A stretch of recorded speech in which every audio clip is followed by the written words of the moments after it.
Is this turning into maybe a near-death experience? Possibly. Does this add to the adventure? Absolutely. Okay, let's see, back in the shop. Last video, you guys saw me get the new rear trailing arms all fabbed up. They came together really nice. Those are going to be available on our company website here pretty soon. I'm going to make a couple more sets, so watch out for those. So anyway, they're going to replace these tubes here, and I'm relocating the front perch location, the front mount location for those new trailing arms. I'm going to move it farther under and forward more. I've been doing that just because they're longer, and it'll make the suspension just work a lot better geometry wise. So to accommodate the new perch locations, I cut these out yesterday. I didn't get it on camera, sorry, but I got them cut out. These are going to be the perch boxes.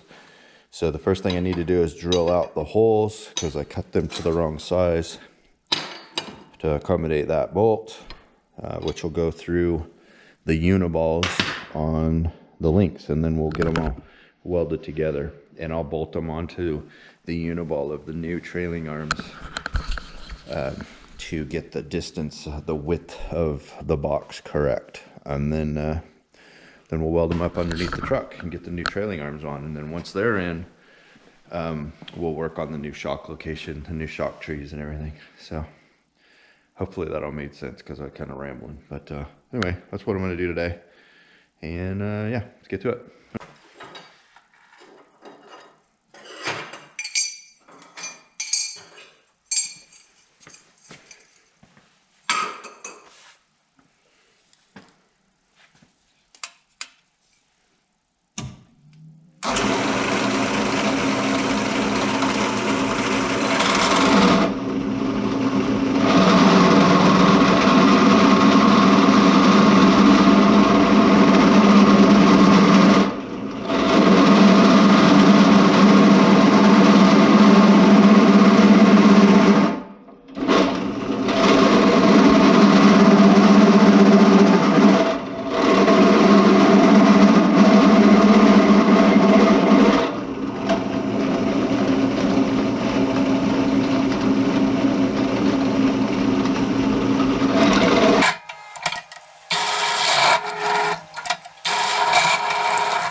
Okay, so now I sketched up, I know it's hard to tell right now, but I sketched up what the top plates will be.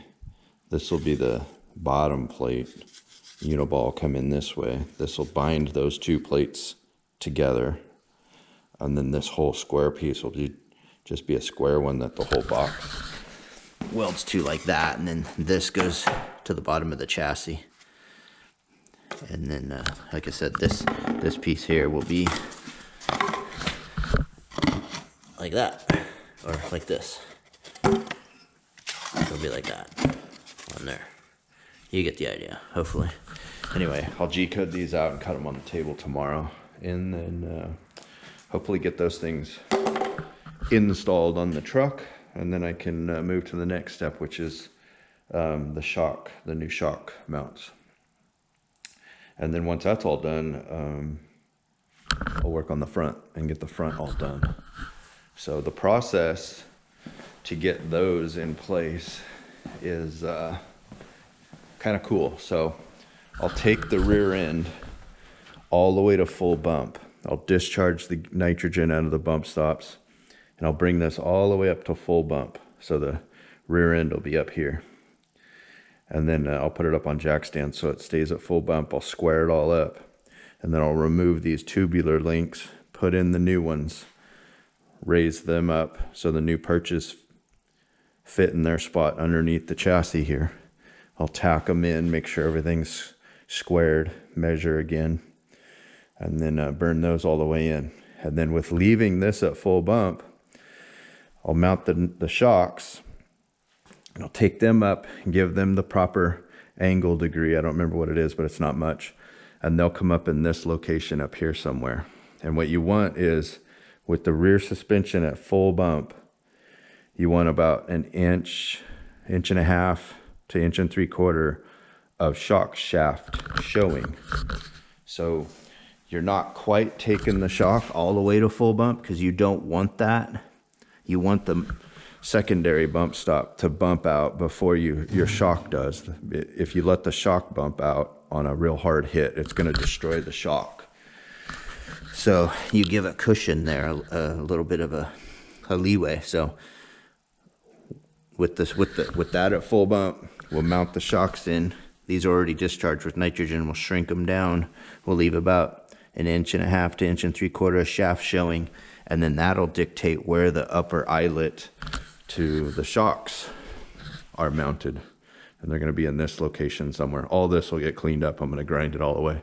And the new shock mount, new shock tree will be up in here. Should be right in this location somewhere. So the bottom of the shock tube, if I remember right, it's in this location here. And then that should be full bump. And then get the new shock trees all welded in and designed and welded up, and then yeah, and then cycle the suspension down to full droop, and make sure your shock's angle doesn't go in on itself, because as the lower link swings in, that lower mount pivots in, and you don't want your shocks to go like this. You want them to go from this angle as they droop to at least straight up and down. So they're cycling like a motion like this. You don't want it cycling in a motion like this, if that's the front of the vehicle. Probably confusing what I just said, but yeah. Anyway, that's next. And get these all done up tomorrow. And then start working on the front suspension. That shouldn't be too bad. And then I've got my swing set kind of mocked out here. This is the new steering swing set system. These face each other like this. Your tie rods come into here, go out to your wheels.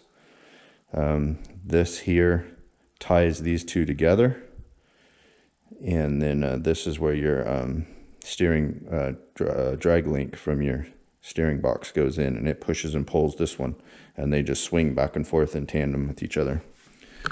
Anyway, yeah, probably even more confusing how I just explained that, but you'll see, we'll get it. But anyway, that's all ready to go.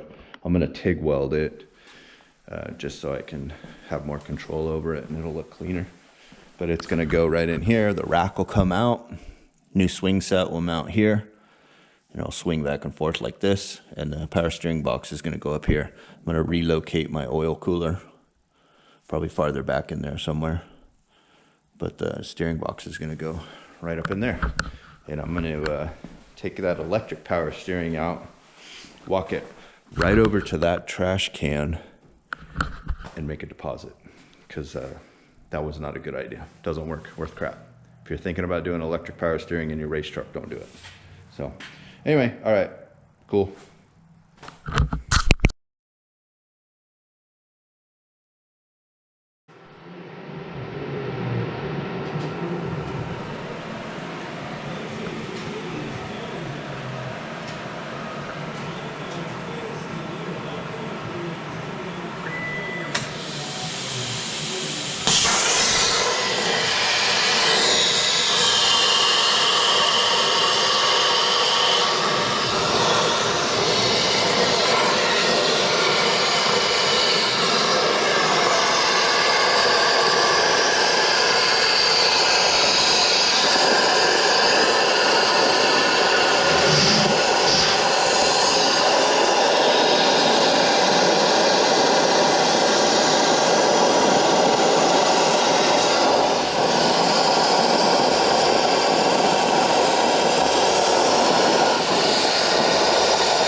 Okay, kind of tinkering around, but I finished the control arms. Got the boxes all welded up, you can see there.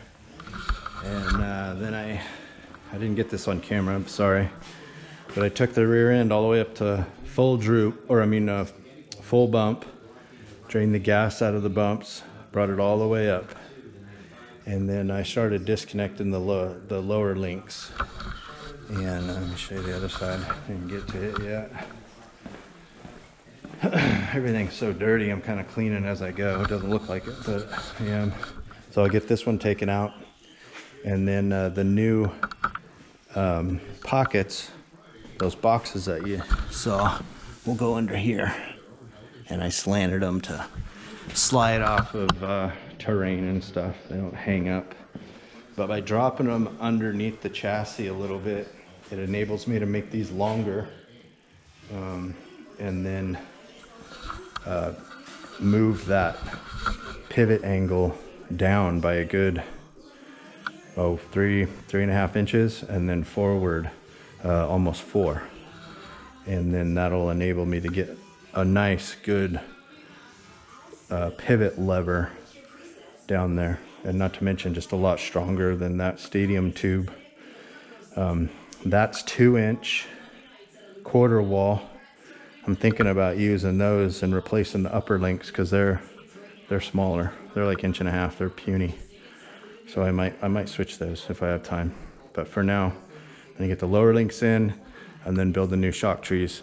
Once I get that other link off over there, I'll start grinding and getting rid of all this old crap, clean it up, make it look a lot better. Got the seats out so I can get in there, and then I'm gonna strip all the interior out and changing the center console. I don't like how, I've never liked how it dips in, because it really crowds the transmission and stuff in there, and I think we're getting a lot of heat buildup. So I'm gonna pull that out, make it flush, and then change the dash. It's gonna be all a tin metal dash. This was just temporary to see how we liked having a dash and where our visibility was and all that, but I'm gonna replace it with a good metal frame and bolt it on tin work like this. And then all the gauges will be in a panel that's straight up and down right here, and then this will taper off and the shifter will be closer to me because I gotta kind of reach for it. And then I'm getting rid of that piece of crap push button thing. I'm just gonna go to good old fashioned switches. So anyway, a lot of changes. The interior is gonna be second on the list. Right now it's just all the suspension stuff. And then what else? Oh yeah, we got an oil leak coming from the top of the motor that, I don't know, it's weird. Sometimes it leaks, sometimes it doesn't. The last race it didn't leak a whole lot, so it was kind of promising, but I'm still got a leak coming from up top. I thought it was a valve cover gasket, but I replaced both of those, so when I get all the tin work out of there, I'll be able to really look at the motor. I'm gonna change the plugs and check all the wires and just give it a good little bit of TLC, and then service the transmission and everything too. Make sure it's good. Drain the training fluid out of it. Make sure it's not all silvery or got clutch crap in it. Should be okay though. Everything is working good. Oh, and then replace the cable because we did break the cable.